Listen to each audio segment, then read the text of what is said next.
Hello viewers, আজকে আলু এবং ডিমে ঠাসা পুরি, একেবারে পুরে ঠাসা, তার সাথে টমেটো সস এবং একটু ডাল নিয়ে নিয়েছি। এইভাবে পরিবেশন বা মাংসের সাথেও পরিবেশন করা যাবে। খুব সুন্দর একটা রেসিপি। এটা সপ্তর্ষি দাস ব্লগ চ্যানেলে পুরোটা দেওয়া থাকবে কিভাবে তৈরি করেছি।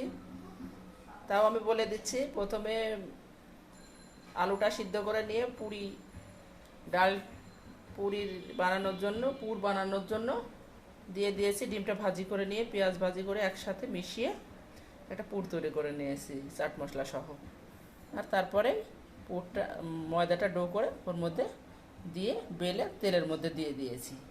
প্লিজ সাবস্ক্রাইব করে পাশে থাকবেন। খুব সুন্দর রেসিপি হতে চলেছে এটা। বাচ্চাদের টিফিনে, জলখাবারে, আত্মীয় স্বজন আসলে ঝটপট তৈরি করে আপনারা দিতেই পারেন।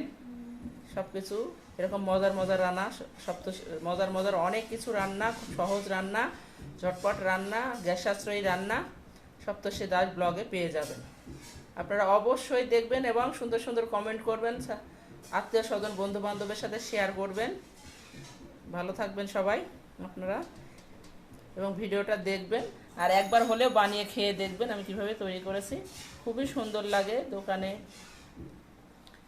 তৈরি করা থাকে, সেটা অনেক দিনের পুরাতন তেল দিয়ে তৈরি করা হয়, আমরা ওইটাই কিনে খাই। কিন্তু বাড়িতে যদি এরকম ঘরোয়াভাবে তৈরি করা যায়, ধনেপাতা থাকলে ধনেপাতাও দিয়ে দিবেন এর সাথে, খুব সুন্দর লাগবে। বা কোনো সস তৈরি করে সুন্দর করে আরও কিছু চাটনি তৈরি করে তার সাথেও খাওয়া যাবে, যেভাবে খেতে চান। খুব সুন্দর একটা রেসিপি, বিকালবেলা চায়ের সাথে জমে যাবে। আবার কোনো জায়গায় যেতে গেলে ফ্রিজে যদি আমি সংরক্ষণ করে রেখে দেই, 1 মাস অন্তত খাওয়া যাবে।